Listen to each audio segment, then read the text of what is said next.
everybody, I'm Sarah, and today I'm thrilled to be joined by Candace. Hey. Chef. Hey, everybody. And Jonathan Baldwin. Hey, what's up? And Candace and Chef are regulars, but this is Jonathan's second podcast with us. And Jonathan, you are the middle school pastor at 12 Stone Church. That's right. And we are glad to have you here. Thank you. And today we're going to be talking about what to do your first year at a new church. And I think a lot of listeners can probably relate to this question because on average, youth leaders tend to stay probably between 18 months and 3 years at one church. And so chances are everyone who is in youth ministry has experienced this at some point or another. And you guys have all been at least once, right? And y'all are either in youth ministry currently or have been in it. So I would love to start out by kind of talking about what are the challenges that you face when you are starting at a new church for the first time?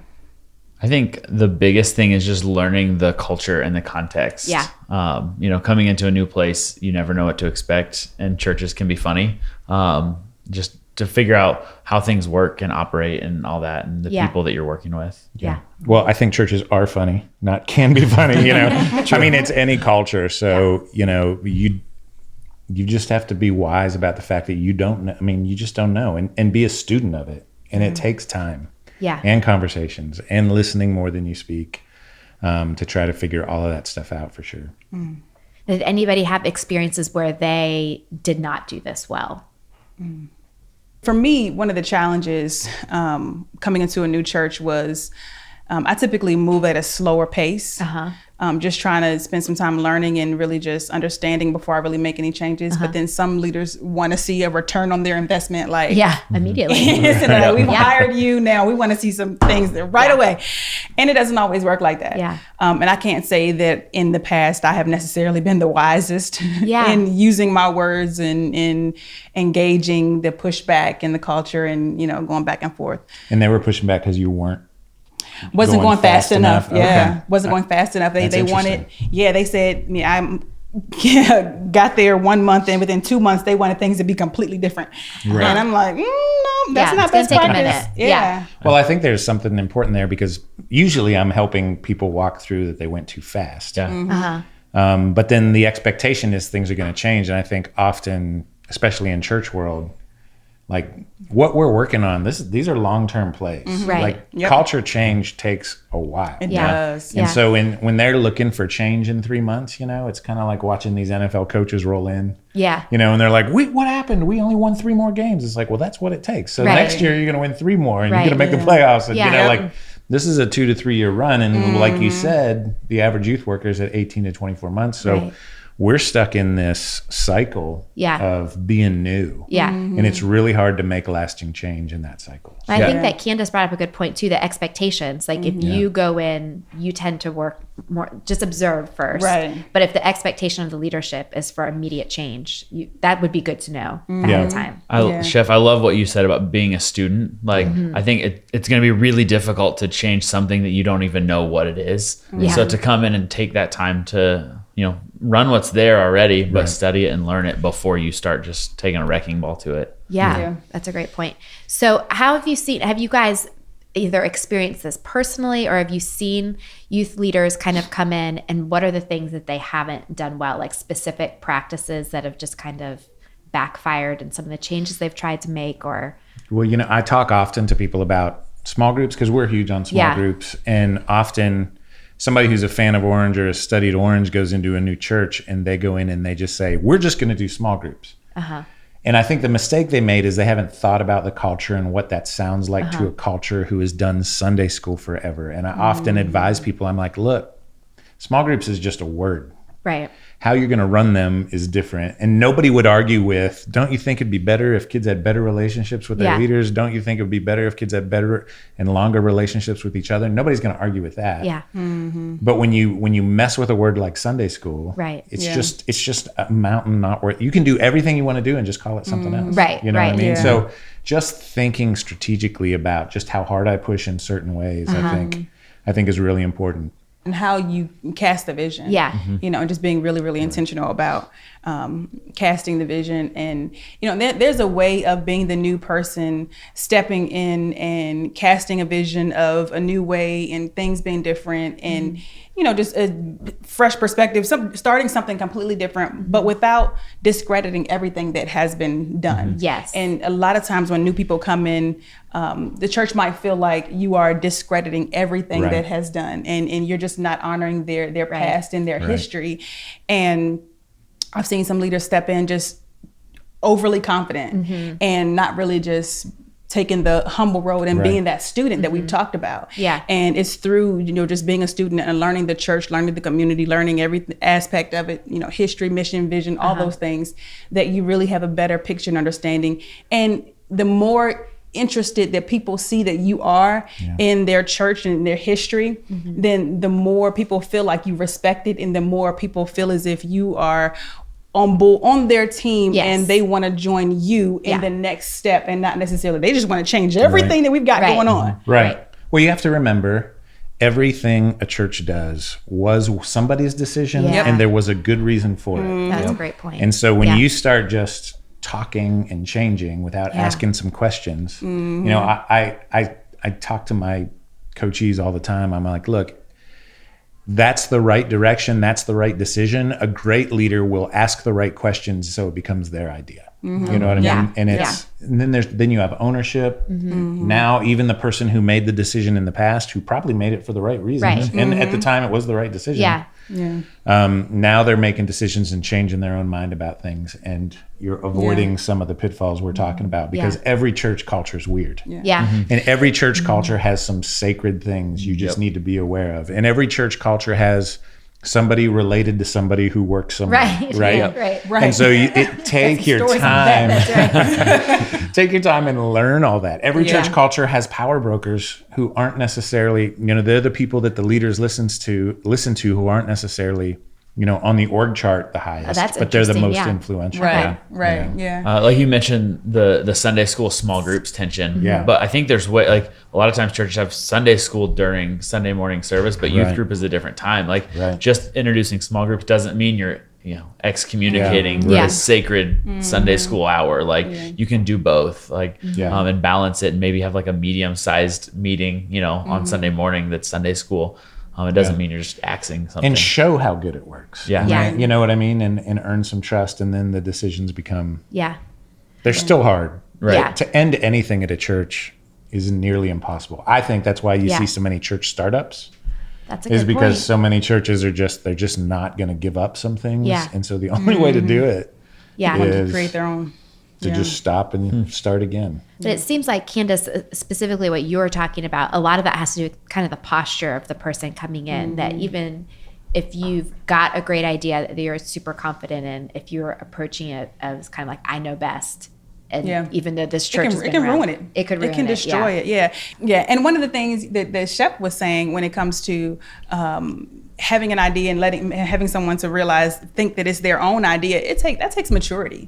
You know, because not people want to get the credit. You know, what's that quote? You know, how successful we could be if no one cared who got the credit or whatever the quote is, right? But people want to get the credit. And a lot of times new youth pastors stepping in are young, and they're trying to get notches on their belts and just want to get the credit. But truth be told, if we're really, being honest, none of us should be getting the credit, because it's all about, you know, to God, and amen. But it's just not caring who gets the credit for the idea. And I think that maybe we represent a strategy at Orange, and I think we probably could see that with a tendency here, because people get excited. They come to a tour or a conference and they want to just overhaul the complete ministry, but they go back and are trying to pitch this to people who weren't there and didn't see it, and end up maybe causing more relational damage than they mean to. That's true, Sarah. Which I think it can probably go both ways, helpful and not helpful in that way. So when you guys transitioned into new churches, whether it was your first church or you changed to church, what did you see was easier than you thought in your transitioning? And what do you think you did well, whether that was on purpose or not, just by accident, you kind of fell into it? What went well? I think for me, the surprising thing, and I know this isn't always the case, but the trust that we gained from parents, like it came quickly. And part of that was we were starting a middle school ministry where it didn't exist, and parents were like, "Oh, this is cool." But that was just one thing. We really tried to gain their trust and to win them over. But I know that's a really tough tension point sometimes. But that was one that we felt like we had them on our team from the very beginning. That's good. That's interesting. Yeah, because it's not normally like that. Yeah, because one of the things that I think that as reflecting and preparing for this podcast is, and I don't know if it's because, I don't know if it's a male female thing, because I do think that female stepping in the position of a youth pastor has a little bit of a different challenges. Someone came to me. The first one. Exactly. Exactly. And someone, I remember going through an interview process and someone asked me, well, how do you think that you'll be able to connect with the boys? I'm like, you wouldn't have asked that. I don't feel like they would have asked that to a male. I've never been asked that question about the girls. Exactly. And I think that was definitely a sexist thing to say. And there were different hurdles and ways that I had to work to gain respect from people. Because I know. But you got the job, so you didn't respond that way. Right. You're right. But from one of the things that was very shocking for me, my first year in youth ministry, is having the title within the church, but not having the title with the people. Oh, and interesting. There were times when I know that there were situations that happened within the youth group, and they will call the pastor, or they will call whoever that person is that you mentioned is the unofficial leader, of the ministry. And I'm hearing about it secondhand, and I was, I felt like, wow, I wonder why they didn't call me. But then it was an aha moment for me of you have the position with the church, but you haven't gained it with the people yet. And just doing the intentional work of developing the relationships and not coming on too strong and just, being myself and waiting for them to naturally evolve. And they did. Yeah. That's a great point. Yeah. That's good.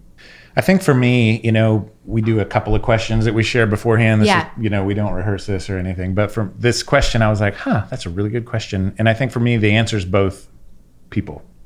Like some people, it surprised me how easy the relationship was. Mm-hmm. They were excited for new leadership and they were willing to give you a shot. For some people that I thought would be behind it, it took. I remember having a conversation with somebody like 18 months in or 24 months in, and they basically said, well, now that I know you're for me. And I thought, 2 years. 2 years? It took a minute. Yeah. It's taken you 2 years to believe that, And I thought, well, maybe I could have done something better. But just really paying attention to that and going out of your way, to honor people, honor their individuality, honor their ideas, remember their favorite Starbucks coffee order goes a long way, just showing up with that. I mean, just little things, pronouncing their name right. It's all things that you would do for a student because you're trying to earn their trust. You need to do that with each other. And those relationships are your stewardship. And if you've been put in charge, the buck stops with you. I think as far as what the culture is, even if there are unhealthy people and some things going on, it's still your responsibility to address that in culture. So I think that those are just some of the harder things for me. What do you think are the unique challenges to being a new youth pastor in this position? Like maybe I think there'd be different challenges for, an executive pastor, a lead pastor, or children's pastor, but what does a youth pastor face in that first year that's different, that someone else in another position on staff wouldn't necessarily face? I think teenagers are mean. It's hard to come in and win over a room full of students. And so that's definitely unique to student ministry. I think another thing just within like the wider church culture is there's kind of a stigma with student ministry. And similar to what you were talking about, Candace, where you kind of don't get the respect just off the bat. You have to earn it. Whereas like an executive pastor or a lead pastor kind of comes in and they just are handed that. It's because they wear suits and youth pastors wear jeans and t-shirts. Right. Yeah. But I think that's another one that. Yeah, that's a good point. Yeah. With youth ministry being a church within a church, the leader has their own vision. The youth pastor, that leader, has a vision of where they desire the church or the ministry to go, rather, right? But then but despite the youth ministry being this church right here, like this church, within a church, there is the greater church, right? And with that greater church, there is a leader of the greater church. And the leader of that greater church sometimes has a vision themselves of where they want the youth ministry to go. So there might be points of tension right there because the youth leader might be, hey, I'm the expert here. I've been doing this for a while. I know students in a way that this old person, let me not say that the pastor's an old person, but and the way that the lead pastor might not know students. Just because the lead pastor has been a youth pastor doesn't mean that the lead pastor has been a youth pastor in the same capacity in which their youth pastor is currently a youth pastor, if that makes any sense, right? But just sometimes coming together and the two coming together and really getting on one page when it comes to the vision of the youth ministry can be really, really challenging. That's good. You got to be a student of your boss. Yep. Right. And I think a great question is, what are your dreams for youth ministry, or what would you? What is success? What is success for you in your eyes when it comes to student ministry? And just listen. And don't get in a hurry. Like that doesn't mean then you have to jump directly into your dreams if they're different. That may mean you need to take a couple of weeks, have a couple of quiet times before you respond if yours is different. Hopefully you haven't taken the job yet if it's that different. But just don't get in a hurry. I think a ton of people get into a hurry. As far as what's hard, I think and a couple of things, but I think when it's your first time being the boss, sometimes it's hard to actually just make the decision and feel comfortable in it, And so I see that a lot is where people are just, they'll do one or the other. Like they get power hungry and then they start making decisions, and they're the ones who always want you to know where they are on the org chart. They don't really do well because they don't lead teams well, right? The best leaders are servants. I don't know who said that, but that was really good advice. Someone should write that down. Right. But often it's just, okay. Andy Stanley used to say, what are you going to do when it dawns on you that you're the most powerful person in the room? Well, sometimes it's just make the decision. You can end the meeting. You know what I mean? Just make sure you hear everybody and then confidently say, you know what? We've talked about that. I hope we all can be on the same page about this, but this is the direction we're going to move. And even if people disagree with it, it brings comfort to the culture because someone's going to make a decision. Someone's going to help us move on. And so if you're the boss, you got to be it. And it's hard that first time. It sounds weird coming out of your mouth, but it helps. I like what you said, be a student of your boss. That's really, really good. If one thing that kind of, that I've done over the years that kind of helps with that is just figuring out, what are the pastor's, favorite books? What are they currently reading? Read them. If they've written anything, read as much of it as read the book they wrote. That's the best way, to get into their head and just really understand the why behind whatever the what is that they might be thinking of, that you should be doing. A friend of mine, Britt Kitchen, he runs the North Point campuses now. So he's all student director. He's got all these people, and he has this concept. What does he call them? Levels of freedom, he calls it. And he basically has a 1 through 4 scale. And so anybody at any time can ask him, hey, Britt, where is this on your levels? And he'll say, that's a 1 for me, which means run with it, go. I'm not worried about it. You're good. Or that's a 4 for me, meaning I need to be a part of every step of that. Or that's a 3, which is start working, but make sure you keep me up. Keep checking in. But that frees each other up. So I think that would be a great question for your boss is to say, hey, there's this concept levels of freedom. What is it for you that's good. Pegs That's you really want good. me involved in? What are the things you're looking at that you wish I would just run with? That's good, Chef. And they probably will say, go run with this. And then they'll be calling you in 2 weeks going, so what did you do? But at least you have a conversation to come back to and you're learning each other. Right. I think it's interesting because I think a lot of us go into youth ministry for, we feel called to students. We love student ministry. We love just that age. But there is this dynamic of leadership that's a really big part of it, and just interacting within an organization and management that I don't think we necessarily get trained in. So learning how to talk to your boss about certain things, or to manage volunteers and to have these kind of difficult conversations. I don't think we're necessarily trained how to do that. For a raise. Right. Things like that. I think it is kind of complicated in that way. So what are some of the practical things? I think there's different groups of people that you're trying to work with and kind of win over? I mean, obviously you've won over the people who employed you, but then outside of that, people that you now have the job, but they don't necessarily know you yet. Who are the people that you need to win over? Who should be won over first? Is it the parents? Is it the students, the volunteers? Like kind of how do you all unpack of those? All of the above at the same time. Okay. There you go. That's the truth though. Yeah. It is. I can remember though realizing, one of my volunteers on the host team is a neighbor to the lead pastor, and it was like, okay. Yeah. Or a lot of time, I mean, and when I first started, the pastor's wife was in my ministry, we'll talk about who to win over, so that was part of it. Back in the day when I was came out of college and went to work in a school, I remember one of the I can't remember practicum teachers we called it. Yeah, he was a teacher who would come and teach us about teaching. And he was kind of a jerk, but he was just direct about things.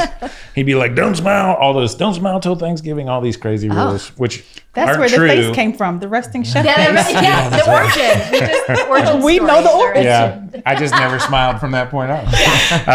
No, but the big thing he said was the most powerful people in the school are the lead lunch lady, which at that time they were all ladies, and the principal's assistant. And that was an interesting lesson. Yeah. And it tells you that, again, study your culture and look for where the power lies. And there are people that you need to strategically keep happy with you. Yes. Right? Yeah. If you're constantly late on receipts, You're going to limit Yep. You're going to limit your potential to change your ministry. Like there are just some professional things you need to do.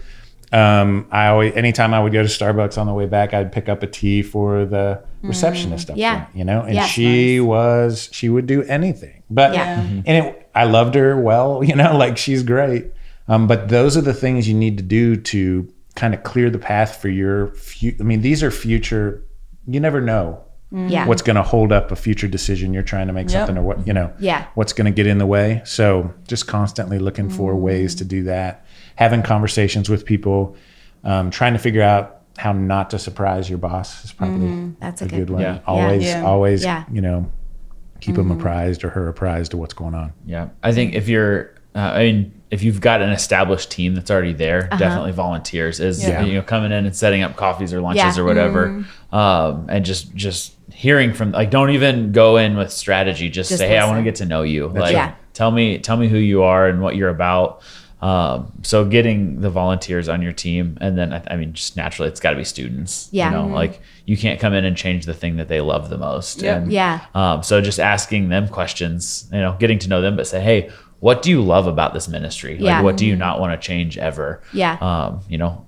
I've been at a church for about 9 months now, and so it's a camp culture. I come from a mission trip culture, so our summer thing was always mission trips.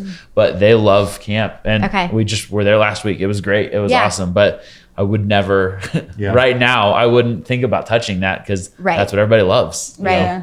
That's a great point. Yeah. One question I asked when I came here was, what would you change tomorrow if you could, and what do you hope never changes about this? And you will learn a lot. And it's interesting, the variation of answers you will get. But and you learn who's really opinionated that way. You do. Some people show up with a large notebook. Yep. Ready to go. But then sometimes some people say some things that you're like, oh no, we definitely are going to change that. This is going to be rough. Okay, so Candace, that's a great point that and if somebody answers that question and you're like, that's definitely going to change. So how do you know when to have that conversation about when it needs to change, and how do you approach that? I think when it starts, to what extent it starts affecting the greater ministry, and I think also because that's happened to me, where people have said to me, hey, I love this, I don't want to change it. And while they're listening, I'm smiling and I'm nodding. Yeah. And all along, I'm like, oh no, this is going to go, know? And it's going to go for many reasons, not because I don't like it, but because it's not safe and because it's not healthy. And it's just, things like that.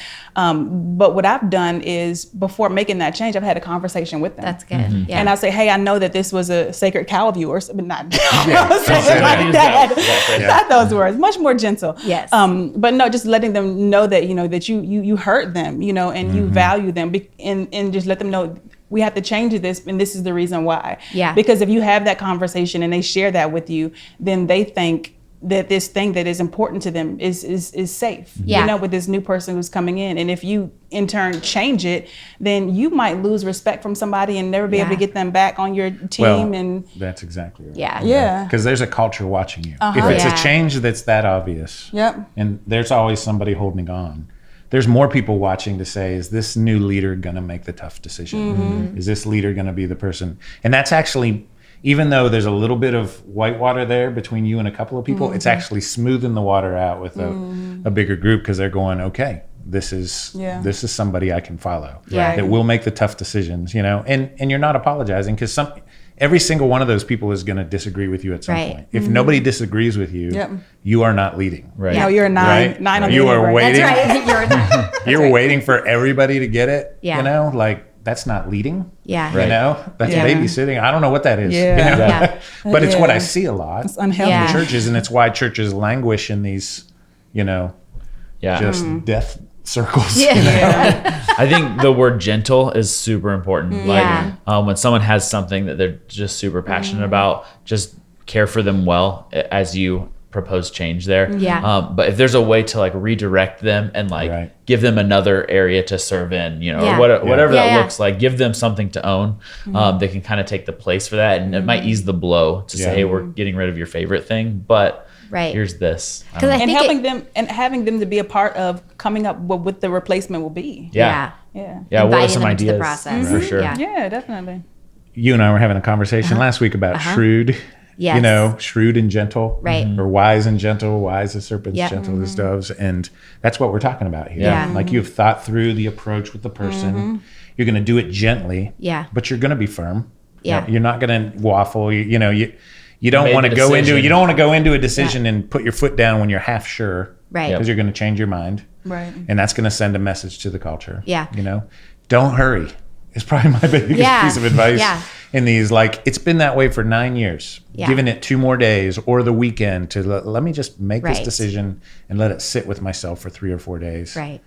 And then, and it's the idea that the way something is communicated is just as important as what's being communicated. So the tone and the posture and having the conversations on the front end are communicating to the person, I still value you and your opinion, even if I've made a different decision. I think that's really important. That's good. So I think this tends to happen sometimes. A youth pastor is moved out of the youth pastor position and still on staff, and then the new person comes in. Would you give them any kind of different advice if the old youth pastor is still on staff but in a different capacity? Does it look different then when you're coming in your first year and making changes?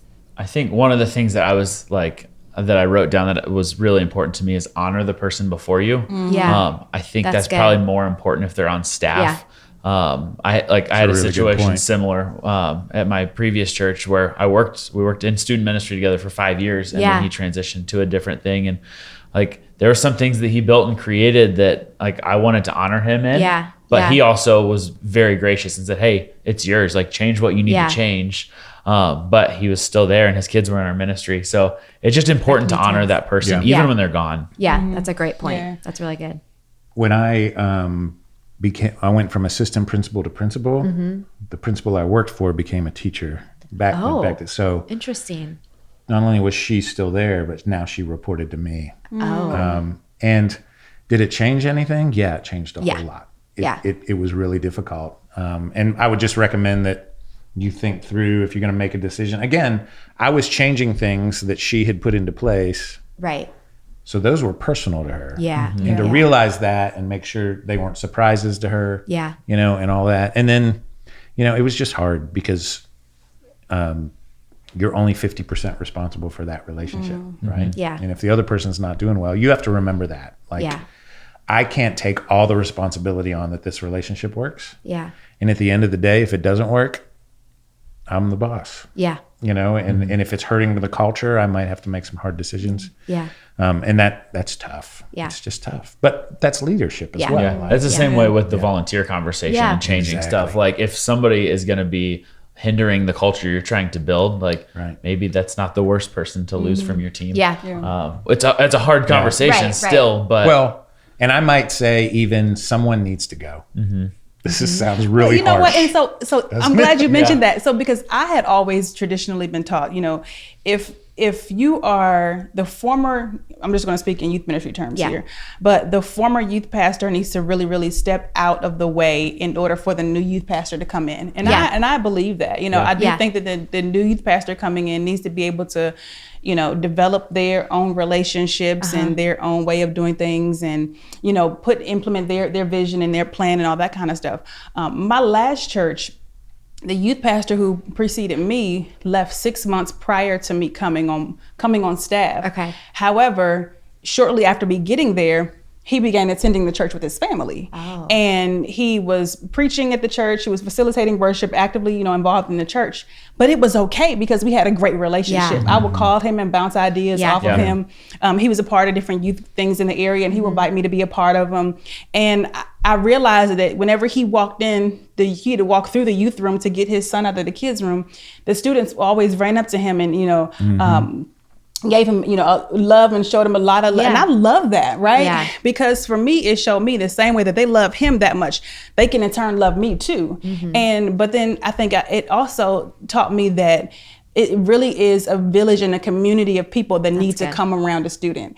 And one person, is not really going to make or break a community being built, especially if this person is one who has wisdom, has able to pour into the lives of students in a way that is, really, really uplifting. And there's students that he is able to connect with that I'm not. People that just naturally drawn to him, that feel safe with him, that just don't feel safe with me, And then there are people that feel safe with me that don't necessarily feel safe with him. And I think we ended up having a great tag team. When I went on maternity leave, I asked him to be my interim. Yeah, that's amazing. I think that takes a ton of humility to have that relationship on both sides. On both sides. Yeah.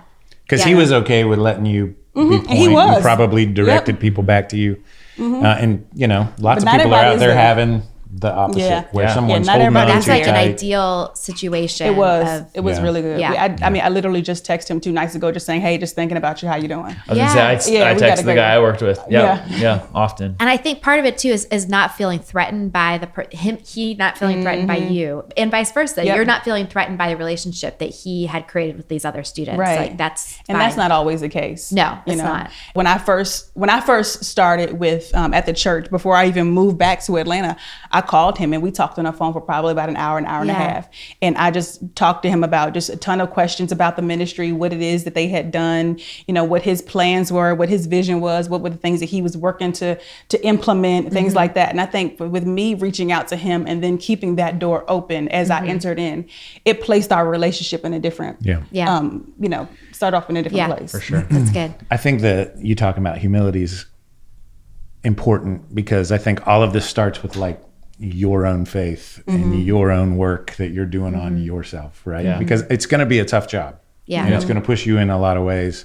And so, especially at the beginning of being a youth pastor, whether you are bivocational or you are the volunteer lead youth pastor in your church, or you're a full-time youth pastor, your calendar is going to get full. And from the beginning, to prioritize time, a Sabbath, morning routine, whatever it is for you that works, that's just important. Because if you start running low there, humility is hard to come by. Yeah. You're going to start to panic. You're going to start to feel things personally that you probably that aren't real. Yeah. But that's true for everybody. Yeah. But just to make that point, I think, often, what should I do my first year? I'm like, take care of yourself. Right.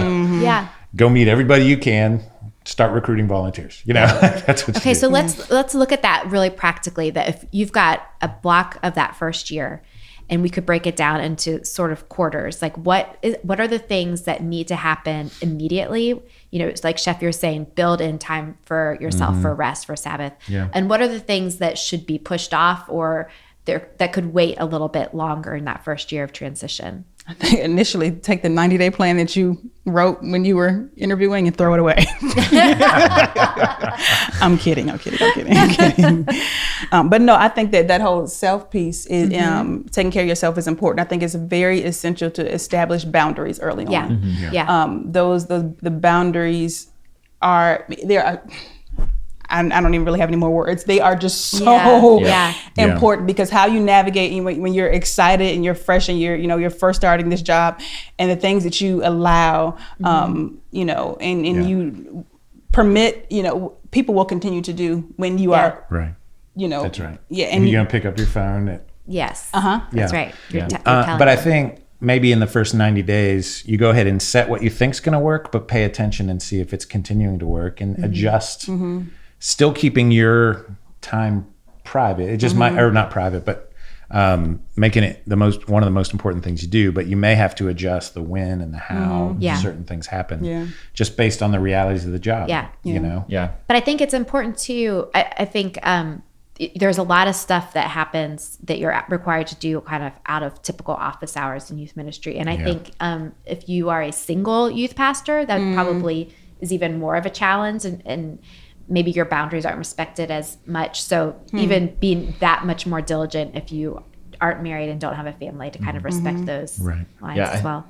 I think it is different when you're single. Like you do have more available time. But it's so much easier to set those boundaries then than to wait till you're drowning and maybe married and have kids or whatever, and then you're like, how do I get out? I have no clue. You've set the precedent. But so boundaries. I mean, and also just be a student. So you're prioritizing yourself, being a student, and then just really learning the culture. But I mean, as being a student, I'd set up tons of coffees. What does that look like? Lunches, just time together, thinking about 360 degrees around me, those I report to, those who report to me, those I'm working besides. Meet your children's pastor. That's what I was going to say. That's a good one. Okay. Like, how can you serve in kids ministry, whether that's leading a small group or like emceeing, hosting, whatever. Like, I think that speaks volumes. That collaboration is important. Communicate to your team plan. I joked around about the 90-day plan, but a lot of churches do, when they're interviewing, ask people to put together a 90-day plan. What will you do within your first 90 days? And sometimes churches might use that as an evaluation tool as you start. And I think that, when you come in, if these are the things that you deem to be very, very important to do when you're through your first 90 days, I think that needs to be something that you sit down and you look at with whoever you report to, whoever the people who are surrounding you, and get their input about hey, what are the other things that need to be on this list, and really just throughout the 90 days constantly reviewing it. How does it need to be evaluated? How does it need to be changed as you're learning the culture of a church? I think the interviewing process can give you some key insight on the culture of a church. If they're calling you, that's a good point. On one day and asking you to have something in writing and meeting in 24 hours, then guess what? That's probably how things are going to be while you're there, But just pay attention to those signs. And while you're serving at that church, just continuing to peel back the layers of that onion and just learn the culture as much as you can. That's good. I feel like it's almost as if the first quarters, or maybe even first 2 quarters, is more about not doing a whole lot of anything except observing. And I think the older I get, my answer to the first 90 days would be not a lot. It's not going to feel like I'm doing a lot. I'm going to be working hard and doing a lot, but I am studying and investing in relationships. But I do have to find something that I think has to happen within at least the first half of the year, where I make a decision and do something. And put my foot down and show, okay, we are going to start, and it might not be the biggest thing. I probably would recommend you don't start there, but you do have to make a that so build that relational equity first. I would say within if churches typically say, well, I guess best practices within the first, few months of you being at a church, you don't make any major changes. But I think that there are certain things that need to be changed early on if it comes into, if it's putting the students at risk, if it's safety concerns, and those things definitely need to be in place. If volunteers are not asked to pass a background check, then that needs to be put in place immediately. And that's, hey, we're going to implement that. If you didn't have to take pass a background check in order to be hired, then you take one too. When it comes to the denomination and church affiliations, there might be different certifications that you need that can be done behind the scenes. Things like becoming a certified volunteer with the school system. That can be done early on, and it's typically a lot of times it's just something you can do online that's really really quick to do. But those kind of certifications are a thing, and background checks are safety procedures that will help you out down the line. If it's something that's pertaining to safety, then just do it. It needs to be done immediately. Yeah. And it can't wait. Good. Yeah. It's great. Okay, so the things that you would push off towards the end, major changes, kind of, I mean, so here I was just thinking as you were talking, like we used to say when someone would come on our team, it's really going to be 2 years till they totally feel at home. In their job. And if you think about youth ministry as such a year-long cycle, right? You had to experience a camp. Yeah, right. I haven't like experienced a fall launch at my current church yet. Yeah. So you've got to experience that and feel that to really have a real strong opinion about it as you're moving through. I mean, obviously safety concerns, those sorts of things. You find out volunteers are starting without background checks. That happens today. You know, those are put your foot down type things. But really, it's that first year of experiencing it and the second year of now experiencing, being in it, but thinking about it as you go, working on it while you're in it, sort of a thing. So it just makes me, wonder. I mean, this is a long-term play, and culture change is going to take a year and a cycle at least, and you're not going to feel it change. You're not going to make some speech and it's all going to change. Right.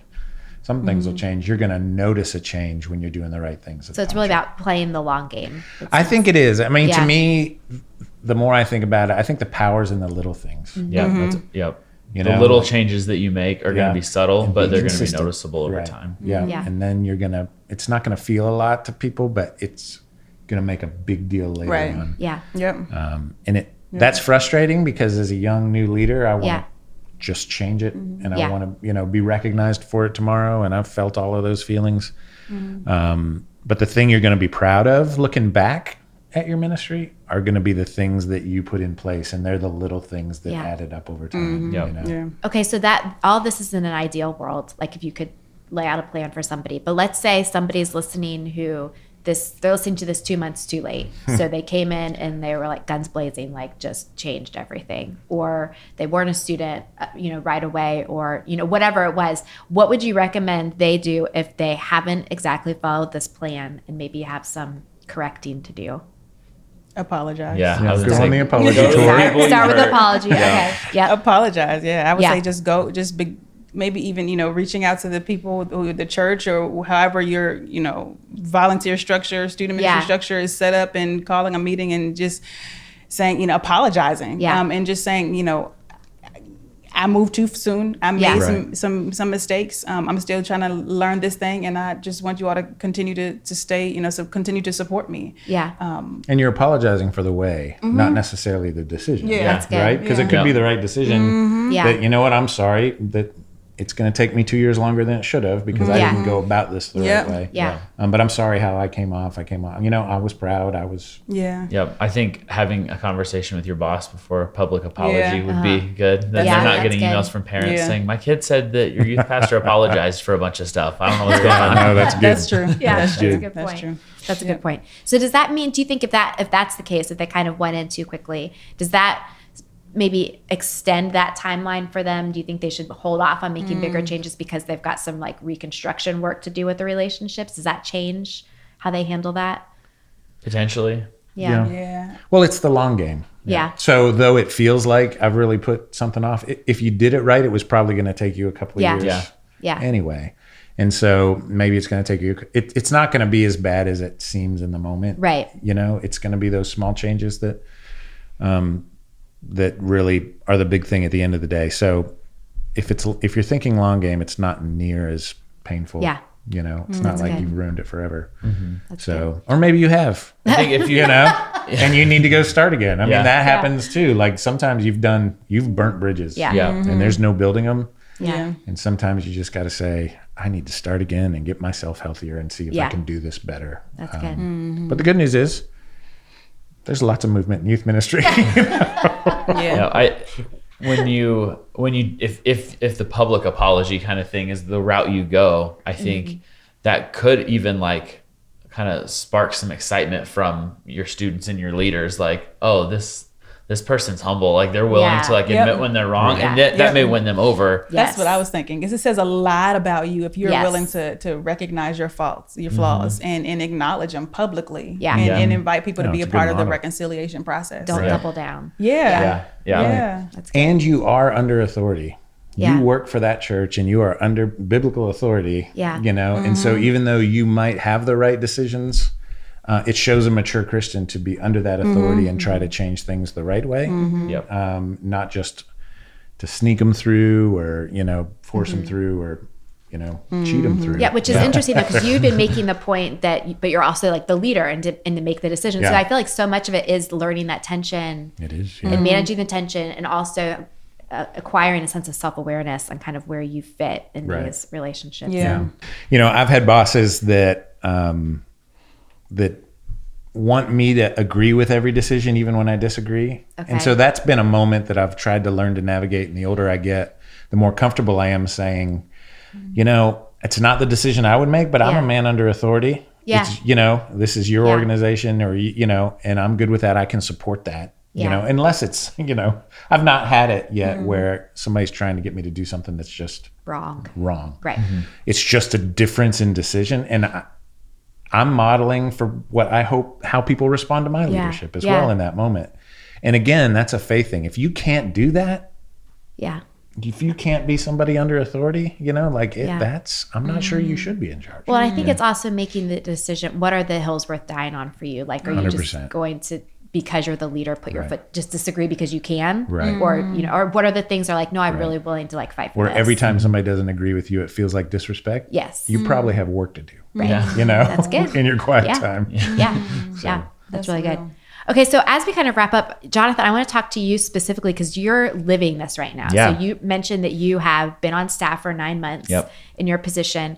So kind of what has been your experience in the last 9 months? What has gone well? What's been challenging? What would you pass on advice-wise? Yeah, I would say if I could start over and redo it, I'd probably try to be more humble as I come in and not be the one with all the answers. Yeah. I was really blessed to come in and have somebody just say, hey, have as many coffees as you can in the next 3 months. Yeah. And so that was good, just meeting with leaders. But it's been a challenge to get into a new culture.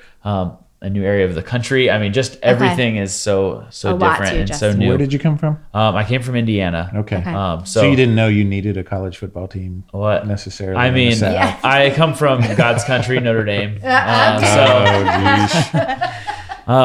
But yeah, so I mean, I'm from cornfields and smaller church to large church in a huge city. So it is a different ball game. We saw the not statistical averages of people coming to church so little to where we're at now, it fits those averages of people coming to church once or twice a month. And so that's a new thing. New dynamic as well. But I think the culture thing is just the biggest piece to learn and to figure out how to fit well in that and find your place in that. I mean, so many things we've talked about today are so good. And just trying to implement all of those. It's a challenge to step into a new thing. And I've heard a lot of people say, I think Chef, you said 2 years, until you finally feel at home. I've heard 9 months to a year before you really feel settled in. So anytime you can jump into the culture that exists, if it's healthy, then I think that's an opportunity to grow and to learn. And then kind of have your opinions and your thoughts not on the back burner, but know where you want to go, but maybe it's not going to be the direct route that you intended when you came. Jonathan, that's great. I think there's a lot of value in just hearing from somebody who's been in it, and also bringing up the point that you did, that you moved from a different part of the country, that's a totally different dynamic that we didn't even touch. Not just learning a culture in a church, but a totally new area, the country, whatever that looks like. I think that's a good point. Yeah. So I think that was a super helpful and insightful conversation. Thank you, Jonathan and Candace and Chef, for sharing your thoughts and your experiences. And thank you for joining us this week on Rethinking Youth Ministry. The conversation doesn't have to stop here. We'd love to hear your best practices for youth leaders who maybe just started or are about to start leading at a new church this year. And the best way to join the conversation is in our Facebook group. Just search Orange Students on Facebook or visit our show notes at rethinkingym.org for a link. Until next time, thanks for listening.